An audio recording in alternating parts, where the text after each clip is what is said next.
What if I told you that one of wrestling's most respected voices, Jim Ross, is now being accused of something that could completely destroy his legendary reputation? The same man who called some of WWE's greatest matches is under fire after disturbing allegations surfaced online, painting him as racist behind the scenes. Fans who once idolized Jr. are now demanding answers, and the wrestling community is splitting apart. But what exactly happened, and is Jim Ross truly guilty, or is this another example of cancel culture going too far? Reports began spreading after a former talent accused Jr. of making racially insensitive remarks during his time with WWE. Though Ross has not officially responded, insiders claim WWE quietly distanced themselves from the Hall of Famer long before this news broke. Was it coincidence, or was WWE already aware of the allegations? Do you think the company knew and simply looked the other way? Tell me what you think in the comments. More shocking still, a leaked production meeting transcript allegedly reveals comments that several people in attendance found uncomfortable. While the authenticity of the transcript is still unverified, the allegations alone have shaken fans who grew up trusting Jr.'s voice as the heart of wrestling commentary. If true, this could mark the most devastating fall from grace in wrestling history. Meanwhile, fans are digging deeper, uncovering older interviews where Jr. made questionable remarks that some are now using as evidence, but others argue it's all being taken out of context. So, is Jr. being unfairly targeted, or is this accountability catching up after decades? This controversy has also sparked a larger conversation about race in wrestling. Many former stars are coming forward to share their experiences of discrimination in the business, painting a troubling picture of what really happens behind the curtain. Do you think wrestling still struggles with racism today, or has it truly evolved?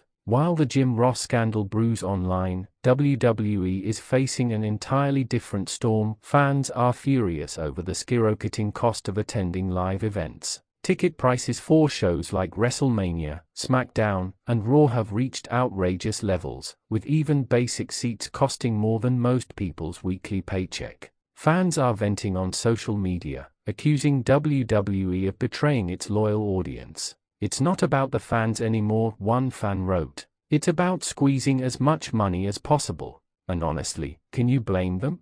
How can families afford to attend when the company charges hundreds just for decent seats? Industry insiders claim WWE's parent company is pushing for record profits before the next shareholder meeting. If that's true, it means fans are paying the price, literally, for corporate greed. The worst part, despite the backlash, WWE continues to sell out arenas. So are fans part of the problem by still buying in? Some analysts argue WWE has lost touch with its grassroots audience. They believe the company has shifted from being fan-driven to being investor-driven. If you agree, tell me, has WWE become too corporate for its own good? But there's one star who might be feeling the effects of this toxic culture firsthand, Jey Uso. After months of being one of the most beloved babyfaces on the roster, Jey's recent downward spiral has fans worried. Reports claim WWE management is frustrated with his inconsistent performances and backstage behavior.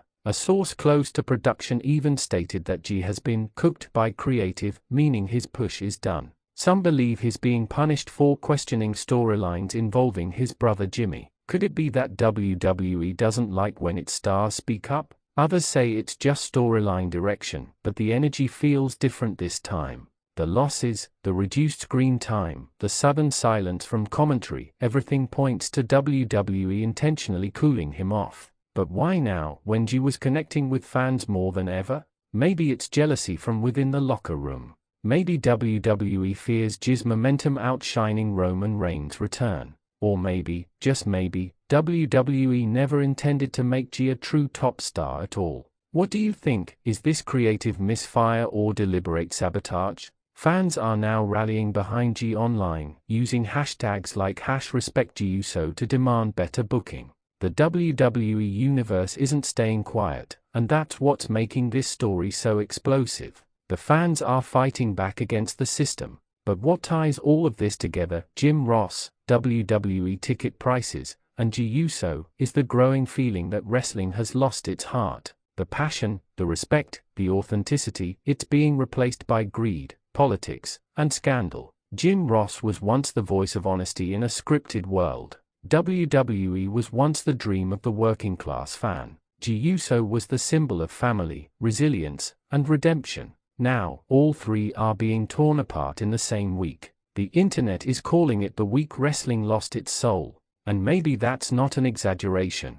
When legends are accused of racism, when fans are priced out, and when beloved stars are buried, it's hard not to feel like something sacred has been broken. The question is, can wrestling recover from this? Can trust ever be restored when the fans who supported it for decades feel betrayed? Or is this the turning point, the spark that forces change? Will fans finally boycott overpriced events?